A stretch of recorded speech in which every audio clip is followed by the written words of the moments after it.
Assalamualaikum warahmatullahi wabarakatuh. Yang terhormat, Bapak Ibu dosen penguji uji kinerja PPG dalam jabatan tahun 2022. Perkenalkan, saya Novianita.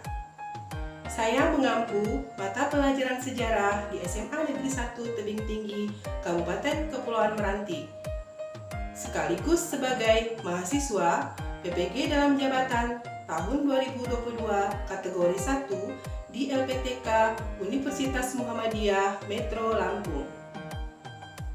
Pada hari ini, hari Rabu, tanggal 5 Oktober tahun 2022, saya akan melaksanakan praktek pembelajaran untuk memenuhi uji kinerja. Berikut uji kinerja saya. Mohon masukan dan sarannya. Saya akhiri. Wassalamualaikum warahmatullahi wabarakatuh.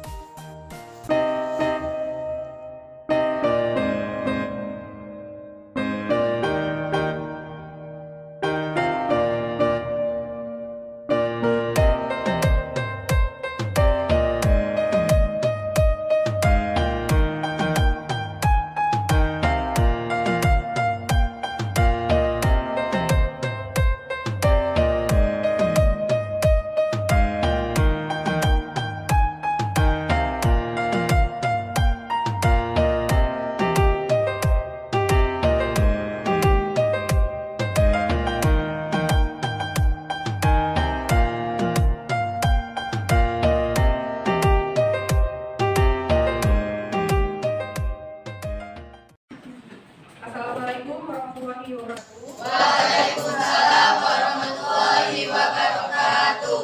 Selamat pagi menjelang siang anak-anak semuanya. Selamat pagi, Bu. Apa kabar? Sehat?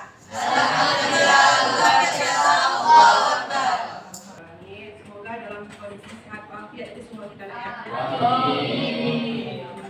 Baiklah, Ibu cek dulu ya kehadirannya pada hari ini. Kira-kira apa ada temanmu yang tidak hadir? Ada. Ada keterangan? Ada lagi? Cukup Adinda saja? Oke. Nah, sekarang ini sebelum kita mulai, kita kondisikan dulu nih. Di meja kamu itu tidak ada buku lain selain buku sejarah. Ada buku sejarahnya? Ada. Sudah persiapan yang lainnya? Seperti handphone, ya, dan sebagainya. Sudah siap kita ya? Baik, sebelum kita mulai, untuk membangun rasa semangat kita bersama, kita bermain dulu bersama ya. Jadi dalam permainan ini, Ibu akan mengetes kemampuan awal kalian sebelum memulai materi kita ini dengan bermain. Nama mainannya adalah talking stick. Tahu yang artinya talking stick apa? Bahasa Inggris siapa yang jago sini? Enggak. Talking stick. Betul tuh ucapan Ibu. Stick itu artinya apa? Talking stick ya kan? Stick itu bisa disebut dengan tongkat ya kan? Jadi tongkat yang berbicara. Jadi intinya nanti dalam permainan ini kita akan bernyanyi bersama, menyanyikan lagu dari Sabang sampai Merauke. Diawali dari Marsha. Nanti stick ini akan berjalan. Ya. Ketika lagu berhenti, pasti dia yang kena giliran dapatkan pertanyaan dari Ibu.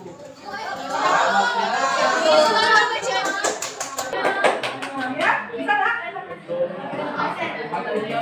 Kalau tidak apa? Kan namanya pertanyaan, kan? Tidak ada cuma. Oke, silakan berdiri. Berdiri semuanya. Sama-sama kita mulai menyanyi lagu dari Sabang sampai Merauke. Sudah bisa dimulai? Sudah. Mulai ya. 1, 2, 3.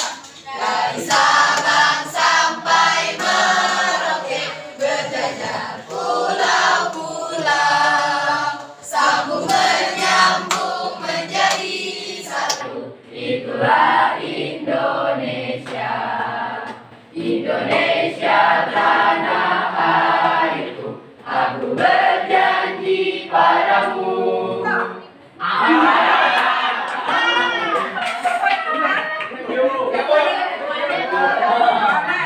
Sekarang kita akan bertanya kepada Farel. Berdiri dulu, jangan dulu. Berdiri.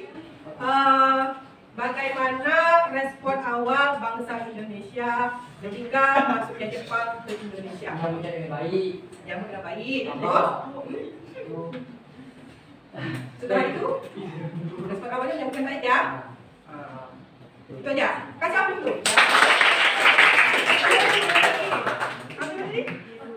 Indonesia, Indonesia tanah airku, aku berjanji padamu, menjunjung tanah airku, Indonesia.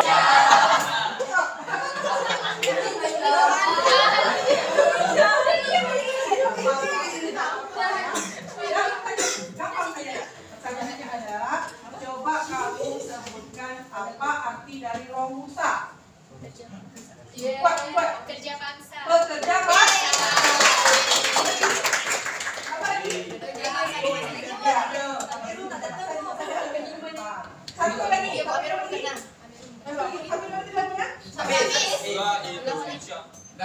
Sabang sampai Merauke, berjajah pulau-pulau, sambung menyambung menjadi satu, itulah Indonesia. Sebutkan salah satu nama organisasi bentuk Jepang. Salah satu saja. Apa itu artinya Jepang? Membela tanah air.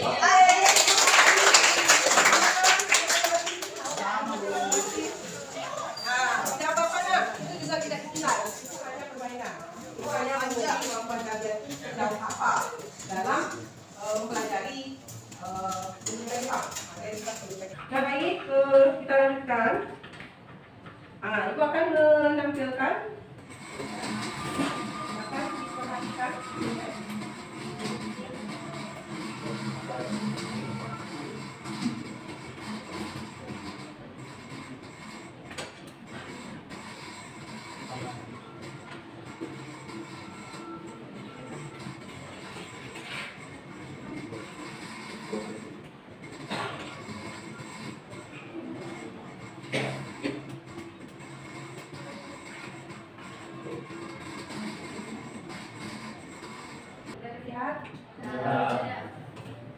Bagaimana? Siapa yang bisa menanggapi video yang barusan ditayangkan? Itu video itu menggambarkan apa, Nak? Kehidupan bangsa Indonesia di masa pembentukan Jepang. Terus ada organisasinya. Kemudian kita lanjutkan.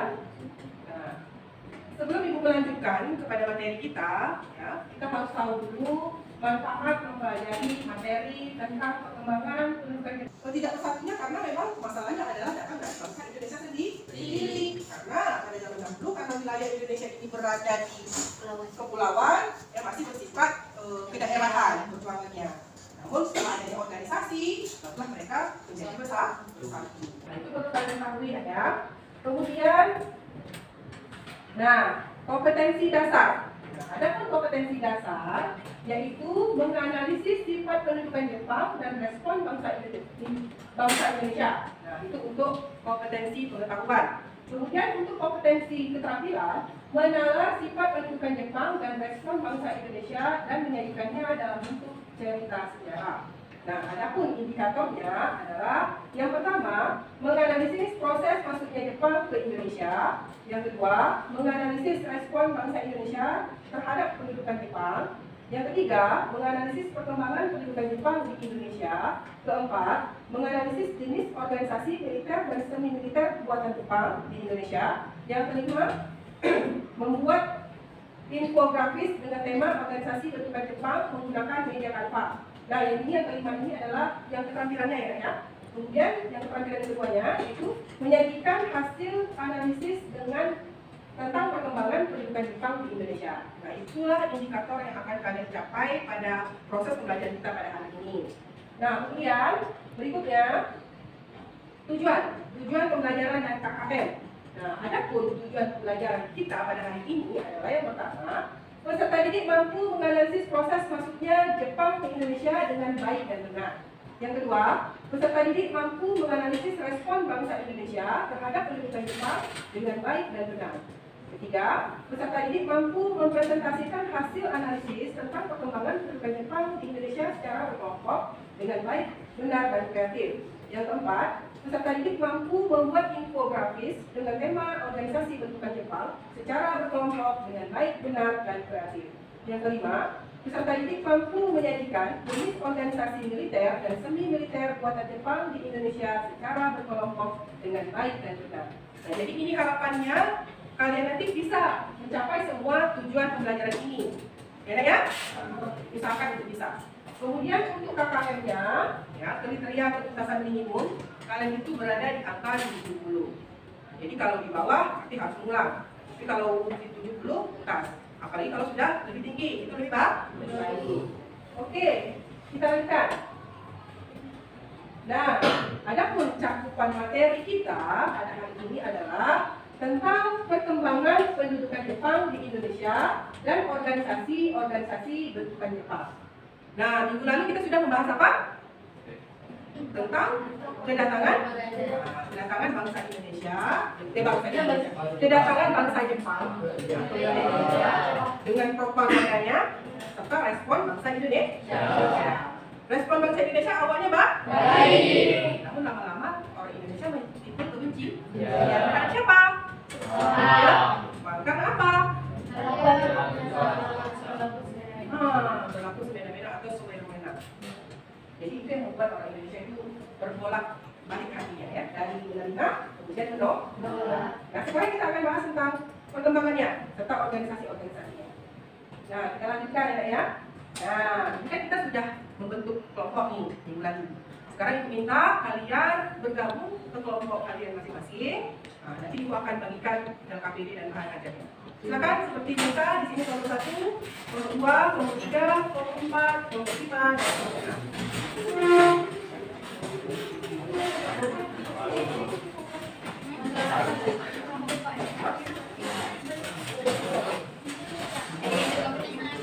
Ya, usahakan posisi menghadap ke depan juga. Oke, posisi badan ke depan dulu. Kita mulai membaca poinnya. Posisi boleh dimiringkan, tidak apa-apa. Oke, sudah siap? Nomor 1, siap? Siap. Ya kan? Siap. Oke. Nah, kalau sudah siap, perhatikan ke depan dulu, nak. Perhatikan slide depan. Sebelum kita melanjutkan materinya lebih dalam, terlebih dahulu Ibu akan melanjutkan 2 pertanyaan mendasar. Ya, supaya kalian bisa menemukan nanti bagaimana materi itu, permasalahannya di mana. Nah, untuk pertanyaan pertama, uraikan proses masuknya Jepang ke Indonesia dan respon bangsa Indonesia terhadap kedatangan Jepang. Nah, kira-kira sudah ada yang tahu jawaban yang pertama? Silakan untuk memberikan penjelasan. Kalau yang pertama itu ada yang bisa jawab? Putri mungkin? Silakan Bu. Berdiri kan? Ya, tidak apa-apa. Awal kedatangan Jepang ke Indonesia berawal dari keinginan mereka untuk mendirikan persemakmuran di Asia Timur Raya. Keinginan itu ditunjuk pada tanggal 8 Desember 1941. Awalnya respon Indonesia menerima dengan baik, tapi semakin lama Jepang malah semakin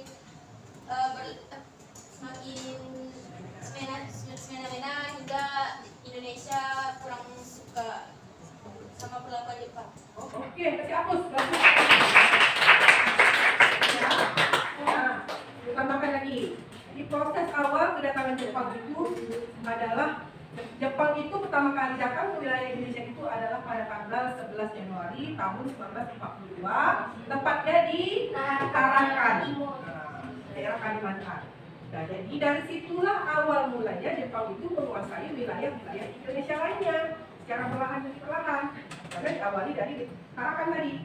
Nah, kemudian karena dia melihat wilayah Indonesia ini banyak sumber daya alamnya dan dia sedang membutuhkan stok minyak ini, akhirnya dia berniatlah untuk menjajah. Dan situlah awalnya dia proses masuknya tadi ya. Nah kemudian respon, nah, seperti yang dijelaskan, respon bangsa Jepang itu terhadap bangsa Indonesia terhadap Jepang itu adalah usahanya baik, ya kan? Kemudian setelah tahu bagaimana Jepang ini memperlakukan masyarakat Indonesia, barulah ada penolakan dari bangsa Indonesia. Jadi nanti akan ada perlawanan. Itu untuk pertemuan berikutnya. Kemudian soal nomor 2.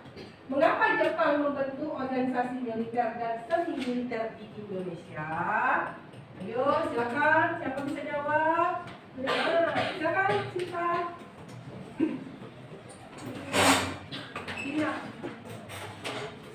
Baik, saya akan menjawab pertanyaan mengapa Jepang membentuk organisasi militer dan semi militer di Indonesia. Karena kita ketahui bahwa organisasi ini yang nantinya akan bergerak dan membantu Jepang sendiri dalam perang Asia Pasifik Raya atau Asia Timur. Karena pada saat itu Jepang sudah kekurangan tenaga untuk membantu perang, sehingga diambillah rakyat Indonesia untuk menjadi bagian dari perlawanan yang nantinya dibentuk organisasi seperti kalau militernya itu Heihouta, kalau organisasi semi militernya itu seperti Keigodan, Seinedan, dan lain sebagainya. Terima kasih. Kasih untuk. Tidak perlu ada penjelasan lagi. Intinya adalah Jepang ini nantinya dibantu oleh masyarakat Indonesia ya dalam perang Asia Pasifik melawan bangsa Barat. Itu tujuan awalnya. Baik, terima kasih kepada anak-anak ini semuanya sudah apa? Sudah itu ya jawab dengan benar. Nah sekarang ini kita masuk kepada kegiatan inti kita yaitu mendesain proyek. Nah dibagi dulu ya, makanya yang KBD-nya. Nanti bisa dibaca bahan ajarnya ini semuanya ada ya. Apa saja?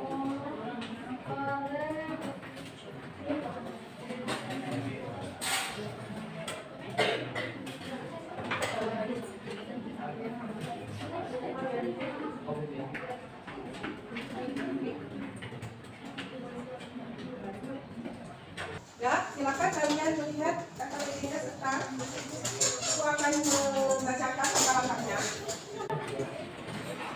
Ya, KPD dalam namanya itu pertegas tadi ya. Itu kan langkah-langkah dalam membuat proyek ya. Yang pertama yang perlu kalian siapkan adalah laptop atau smartphone. Ada kan? Nah, kemudian buku ada, buku cetak sejarah. Dan kemudian nanti yang pertama yang harus kalian lakukan adalah carilah informasi penting terkait organisasi dudukan Jepang. Kemudian yang kedua, siapkan alat dan bahan yang dibutuhkan, ya seperti laptop dan smartphone. Yang ketiga, laptop atau smartphone sudah terpasang aplikasi Canva dan siap untuk memulai memilih desain. Ada kan aplikasinya? Nah, lalu tambahkan elemen desain, lalu pakai foto sendiri atau mengambil dari Google atau gunakan stok yang ada di Canva. Lalu edit desain infografis hingga menjadi sempurna dan menarik.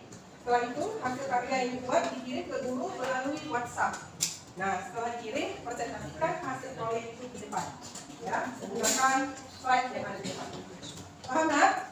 Nah kemudian untuk waktu penyusunan jadwal pengerjaan proyek itu dimulai dari sekarang sampai nanti batas waktunya presentasi sekitar 30 menit. Cukup ya?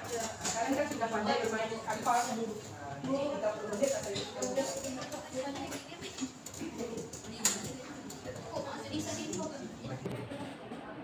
Ya. Untuk diterapnya, kalian boleh ambil dari bahan ajar yang diberikan atau boleh searching lewat internet. Tidak masalah lah ya. Semua itu boleh diambil diterapnya.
Ada kelompok sudah siap maju ke depan? Sudah. Yang sudah, silakan maju ke depan. Semuanya maju ya. Semua kelompok anggotanya maju ke depan. Assalamualaikum warahmatullahi wabarakatuh. Waalaikumsalam warahmatullahi wabarakatuh. Baiklah, di sini kami dari kelompok 2 memilih organisasi kita yaitu Fujinkai. Yang pertama, saya akan menjelaskan dulu apa itu organisasi Fujinkai. Organisasi Fujinkai itu adalah perkumpulan perempuan, salah satu organisasi perkumpulan perempuan yang dibentuk Jepang untuk menjajah Indonesia pada bulan Agustus tahun 1943. Fujinkai didirikan atas dasar perkumpulan perempuan militer yang berada di Jepang dengan nama Dai Nippon Fujinkai. Sebenarnya di situ bisa dilihat, tapi ternyata warnanya apa tak jelas karena salah memilih warna.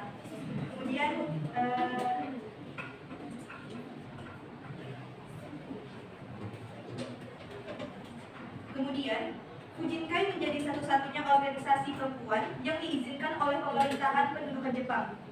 Ketuanya yaitu Tsunayo Mamokusito. Tujuan utama dari Fujinkai ini adalah memobilisasi tenaga perempuan untuk mendukung tentara Jepang dalam perang yang lebih luas di Asia Timur. Kemudian ada tujuan selanjutnya yang akan dibacakan oleh Mumi. Fujinkai juga mempunyai tujuan yaitu melakukan mobilisasi tenaga perempuan untuk mendukung tentara Jepang dalam perang Pasifik, menjadi tim paramedis, memasak serta memberi hiburan pada tentara Jepang dan kita.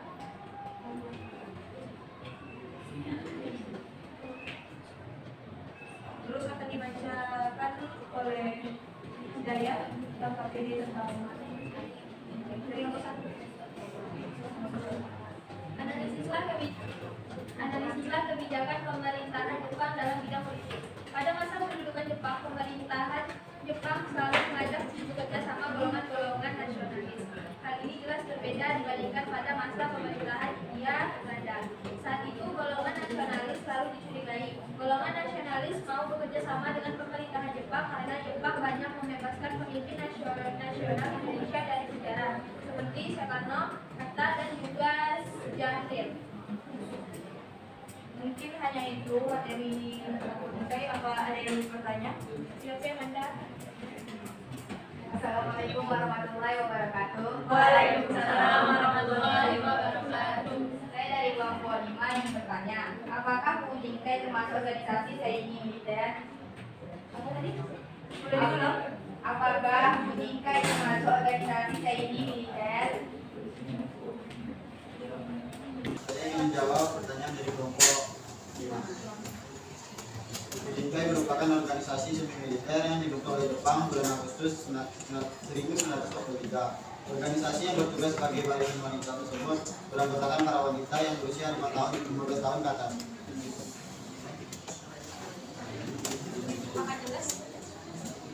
Jawabannya sudah jelas. Terima kasih kepada kelompok 2 telah menjawab pertanyaan yang Oke, terima kasih. Kita coba kalian refleksikan kesulitan-kesulitan apa saja yang bisa kalian temui pada saat mengerjakan. Ada kesulitan tidak? Mungkin kesulitannya Bu, kami belum terlalu mendalami tentang materi Fujinkai Bu. Jadi Dalam mendesain proyek sudah aman? sudah aman. Cuman terus kalau untuk pilih warna. Dan punya mana Iya. ya? Tadi sebenarnya temanya mau cewek gue, tapi pas di sini nampak bu. Dapat terlihat ya. Apa itu untuk refleksi depannya bisa menjadi lebih baik ya. Iya, betul. Oke, kasih hapus ya.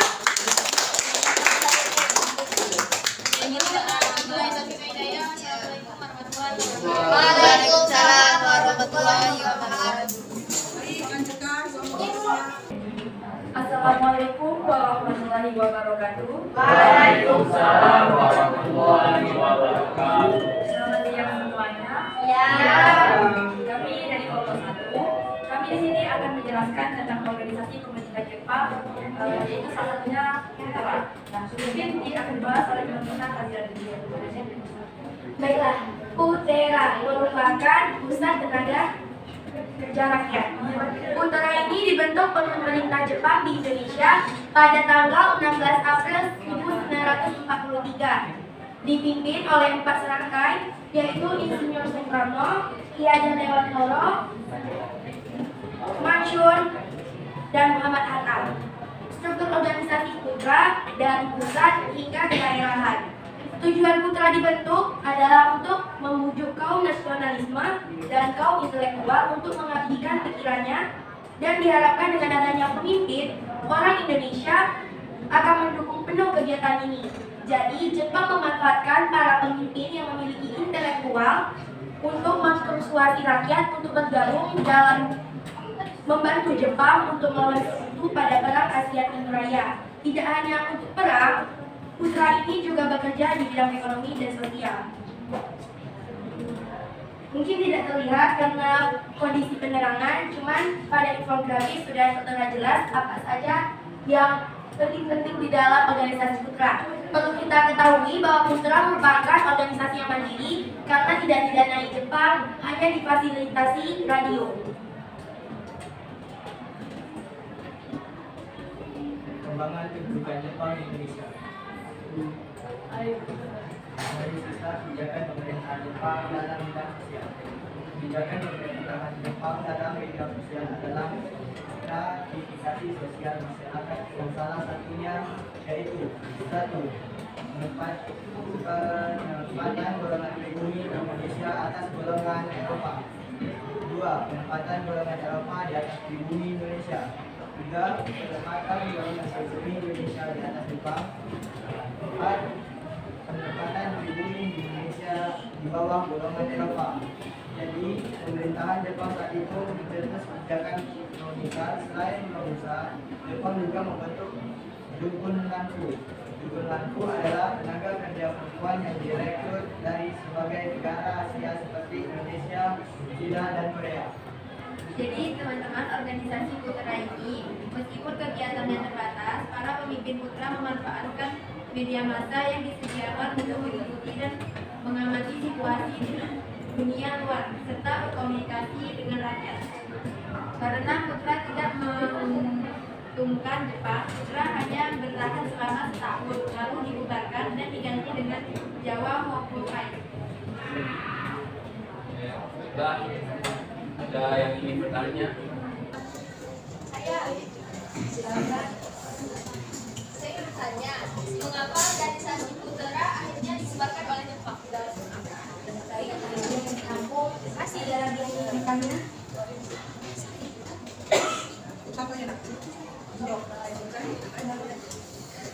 Jadi sesuai informasi yang sudah ditambahkan Nala tadi,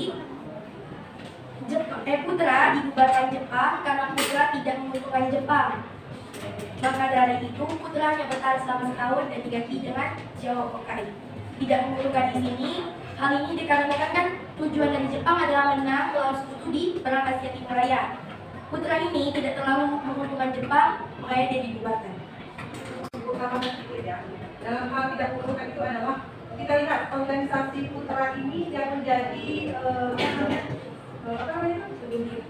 tokoh-tokohnya itu adalah para pemimpin Indonesia. Jadi Jepang itu takut kalau seandainya para cendekiawan, para tokoh-tokoh ini melakukan perlawanan dalam organisasi, sehingga dia merasa PUTERA ini harus segera dibubarkan sebelum terjadi sesuatu yang tidak diinginkan oleh Jepang. Ya, oke, saya terima kelompok 4. Silakan. Mungkin hanya itu sesi tanya jawab yang sudah ditanya Daya sudah selesai. Untuk refleksi, pada kelompok kami tadi ada kesulitan sih saat membuat infografis, yaitu pada perangkat handphone saya, itu tiba-tiba terjadi nge-lag. Apa ya bahasa nge-lag itu kan pokoknya itu jadi tak bisa dipencet gitu setelah menghapus aplikasi yang memakan penyimpanan yang besar, baru dia bisa bergerak aplikasi apa ada. Itu sih solusi yang sudah kami lakukan untuk memperbaiki kesalahan yang ada di dalam proses pembuatan infografis kami. Mungkin kedepannya akan diantisipasi sih. Sekian dari kelompok kami. Jika ada kesalahan saya mohon maaf. Terima kasih. Wabillahi taufiq. Assalamualaikum warahmatullahi wabarakatuh. Oke, siapa yang bisa merefleksikan pembelajaran kita pada hari ini? Nah, coba silakan. Rahel, apa perasaan Rahel? Kemudian nilai apa yang bisa Rahel dapat dari pembelajaran? Baiklah, saya perwakilan dari kelompok 2. Menurut saya pembelajaran hari ini itu sangat menarik. Setelah mempelajari tentang organisasi bentukan Jepang, saya jadi tahu dan bisa mengetahui apa saja organisasi bentukan Jepang. Atau saya juga mempunyai pengetahuan lebih tentang organisasi ini. Dari yang kita pelajari tadi, ada berbagai macam bentuk organisasi. Ada organisasi semi militer dan organisasi militer. Salah satunya tadi yaitu organisasi Fujinkai. Kemudian dari pembelajaran ini saya juga tahu bagaimana cara membuat infografis dan apa itu infografis. Jadi saya sangat senang bisa mempelajari tentang organisasi bentukan Jepang ini. Iya, Bu. Oke. Dan diharapkan refleksi ini juga terjadi pada anak-anak sekolah ya. Ya. Oke, silakan dulu. Terima kasih Rahel.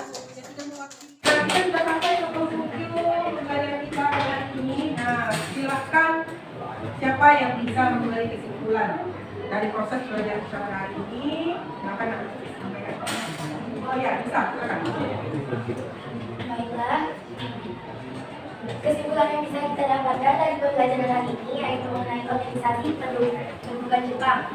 Baiklah teman-teman, pada awalnya saat Jepang datang ke Indonesia, yaitu tepatnya pada Tarakan, Jepang melihat sumber daya alam Indonesia yang memadai hingga muncul niat untuk membentuk persemakmuran ekonomi di Asia Timur Raya.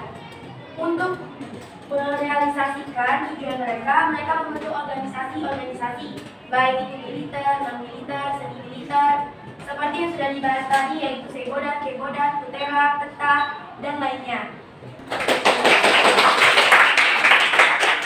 kasih, kita sudah menyimpulkan sangat baik sekali ya. Utamakan sedikit. Jadi kesimpulan materi kita pada hari ini adalah perkembangan pendidikan Jepang di Indonesia berdampak pada kehidupan bangsa Indonesia, baik positif maupun negatif. Dan perkembangan terhadap berbagai aspek kehidupan bangsa Indonesia, baik dari segi militer, politik, sosial, budaya, dan ekonomi. Salah satu bentuk programnya adalah pembentukan organisasi-organisasi oleh pemerintah Jepang, dan pada akhirnya melalui organisasi tersebutlah bangsa Indonesia memperkuat rasa persatuan untuk melawan penjajahan, yaitu bangsa Jepang itu sendiri.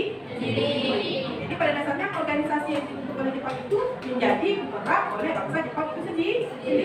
Karena pada dasarnya bangsa Indonesia banyak belajar dari apa yang telah diberikan oleh Jepang, walaupun dampak negatifnya juga tetap baik ya.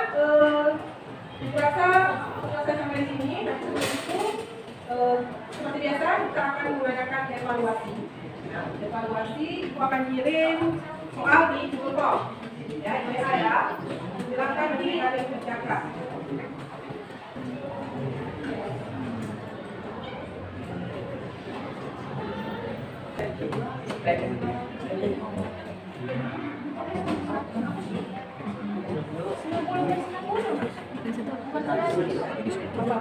Sudah selesai? Sudah dikirim? Nah, kan ya untuk tugas di depan, silakan membaca materi tentang perlawanan bangsa Indonesia terhadap pemerintah Jepang. Jadi dibaca materinya, kita masuk kalian sudah membawa bekal. ya, bekal untuk pembelajaran minggu selanjutnya. Oke dan rasa cukup sampai sini pembelajaran kita. Minta ketua kelas untuk memimpin doa silakan. Ya, mulai silakan. Kemudian memimpin kelasnya berdoa untuk selesainya kalian. Hati-hati ya, semangat kita gerak. Assalamualaikum warahmatullahi wabarakatuh. Bismillahirrahmanirrahim.